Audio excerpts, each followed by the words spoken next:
day, everyone. For item number 3, our given function is y is equal to x squared minus 2x plus 3 and y is equal to 6, which is the axis of revolution. Our goal here is to shade the region bounded by the graphs and the level, the axis of revolution. Solve for the volume of the solid generated by revolving the region around the line y is equal to 6. Now, first we need to make the table of values of x squared minus 2x plus 3.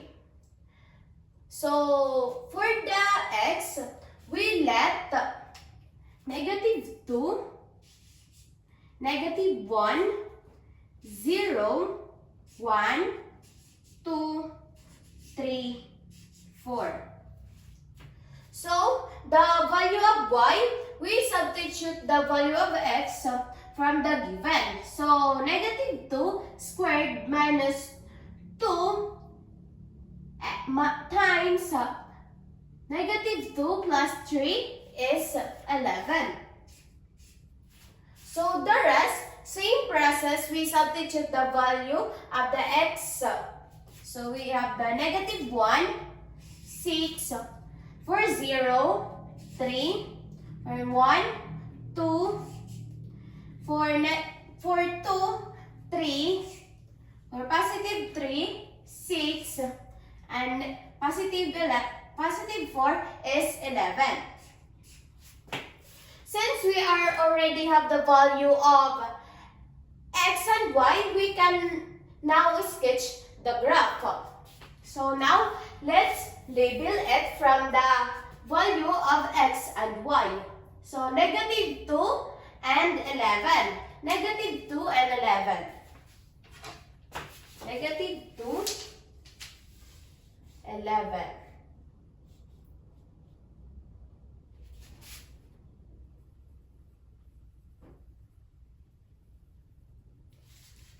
Then, -1 and 6.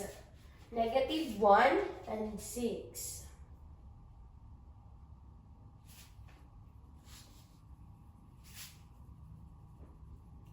Next, 0 and 3. 0 and 3.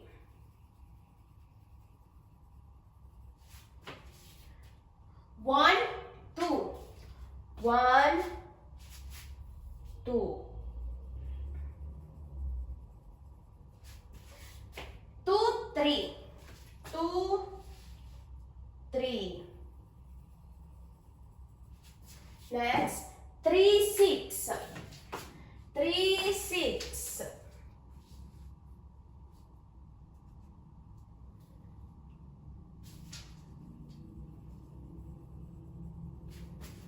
Next is 4, 11.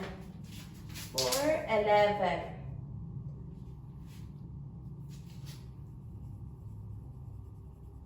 So, 1, 2, 3, 4, 5, 6, 7.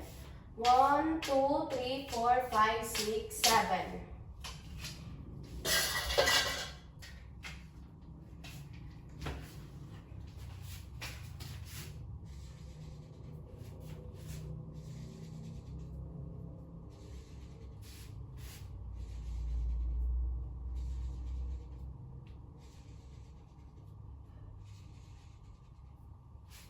Now, let's combine it all.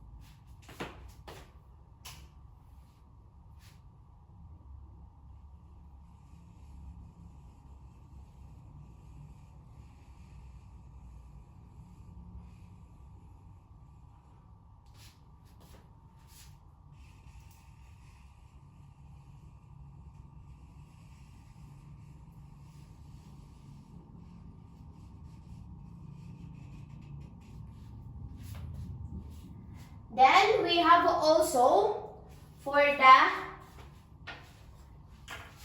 y is equal to 6.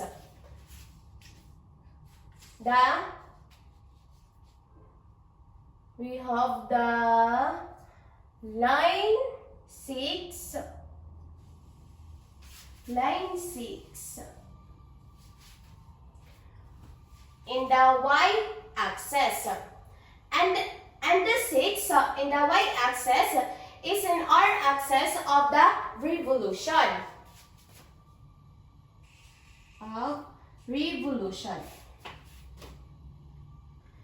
And here is the shaded region.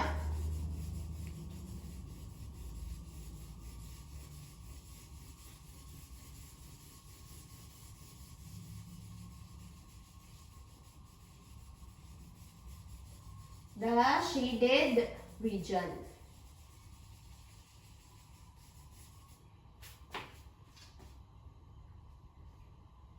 So since we already have the graph, let's move on for the points of intersection. So the curve meets the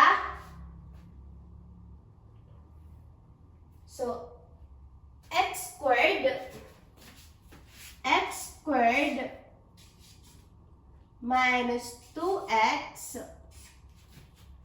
plus 3 is equal to 6, the axis of revolution. Then next, we will move all terms in the one side. So we have x squared minus 2x plus 3 minus 6 is equal to 0. Then let's simplify it. So we have now x squared minus 2x minus 3 is equal to 0. So let's look for the value of numbers where negative 3 and add negative 2. So we have now x squared minus 2x minus 3 is equal to x minus 3, then x plus 1. Then we apply the zero product property. So we have now x minus 3 and x plus 1 is equal to 0. So we have x minus 3 is equal to 0. So it will be x is equal to 3. Then x plus 1 is equal to 0. So it will be x is equal to negative 1. Now, our points of intersection is 3 and negative 1. Now, let's move on for the value of the volume.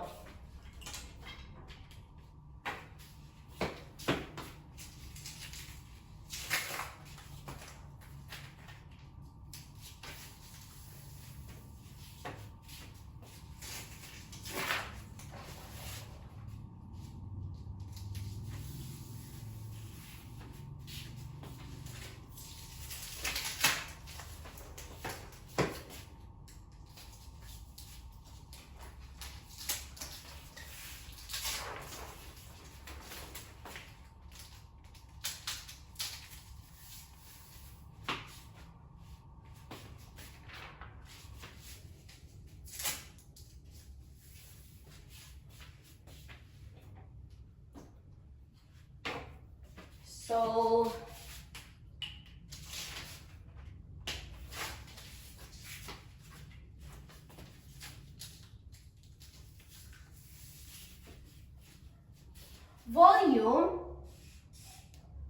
is integral of a x dx from a to b,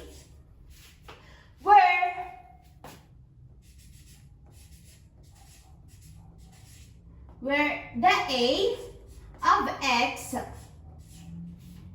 is pi r squared, wherein the r is equal to access minus from the given function.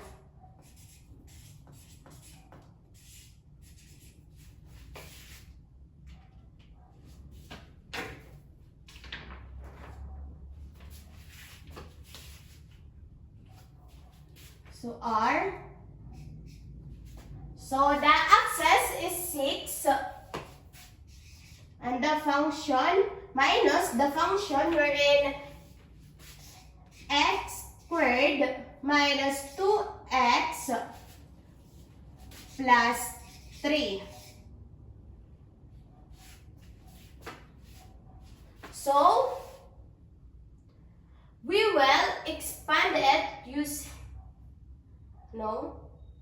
So it will be x squared minus 2x plus 3 is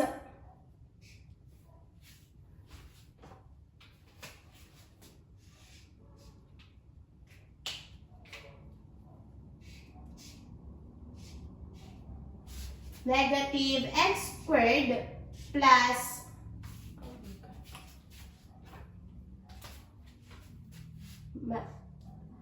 negative x squared plus 2x plus 3.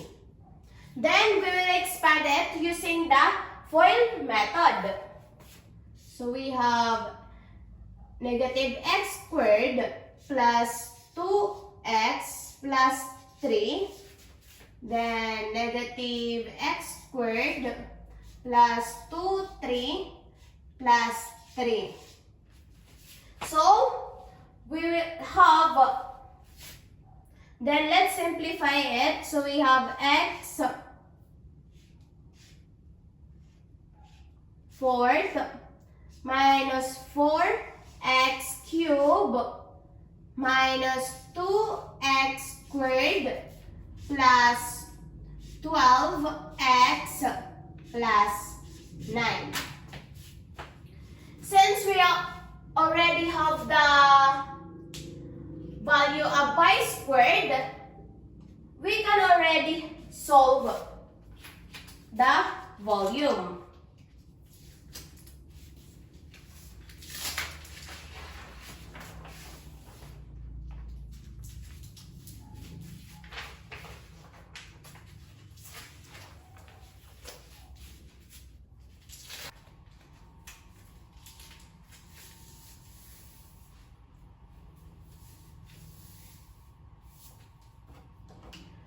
So, volume is equal to integral of pi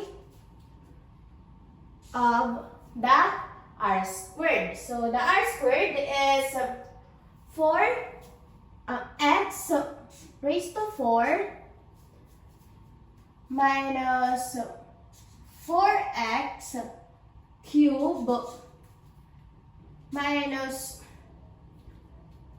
2x squared plus 12x plus 9 dx from negative 1 to 3.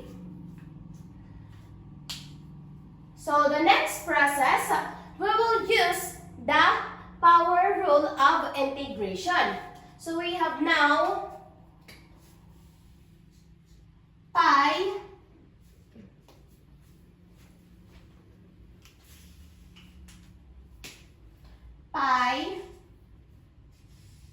bracket of x raised to 5th over 5 minus 4x raised to 4 over 4 minus 2x raised to cube over 3 plus 12x squared over 2 plus 9x from negative 1 to 3. Next process, we will use the constant multiple rule.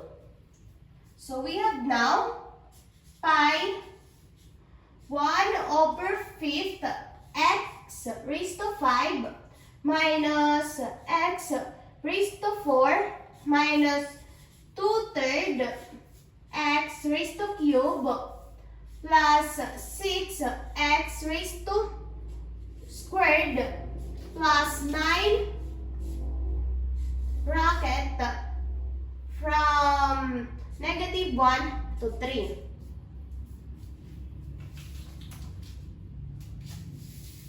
So next process, we will evaluate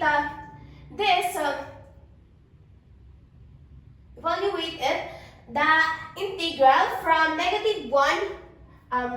We will evaluate the antiderivative from negative 1 to 3. So we have now pi, so 1 over 5th of 3 raised to 5 minus 3 raised to 4 minus 2/3 of 3 raised to cube plus 6 of 3 squared plus 9 of 3 minus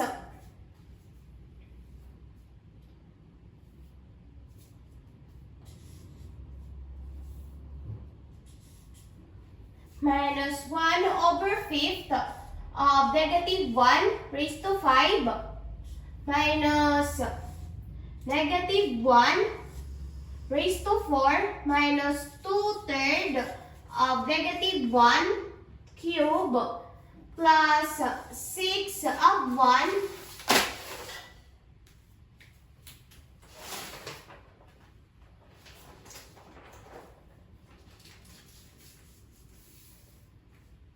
sub 1 squared plus 9 of negative 1. So, we will simplify it first. So, we have now pi. So, 1/2 of 3 raised to 5 minus of 3 raised to 4 minus 2/3 of 3 raised to cube plus 6 of 3 squared plus 9 of 3 is 153 over 5 minus the 1/5 of negative 1 raised to 5 minus of negative 1 raised to 4 minus 2/3 of negative 1 cubed plus 6 of negative 1 squared plus 9 negative 1 is 53 over 15.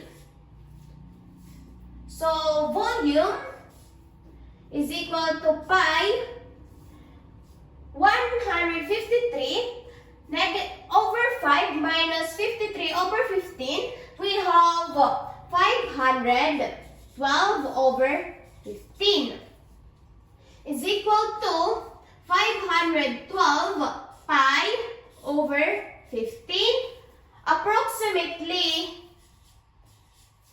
107.2 units cube.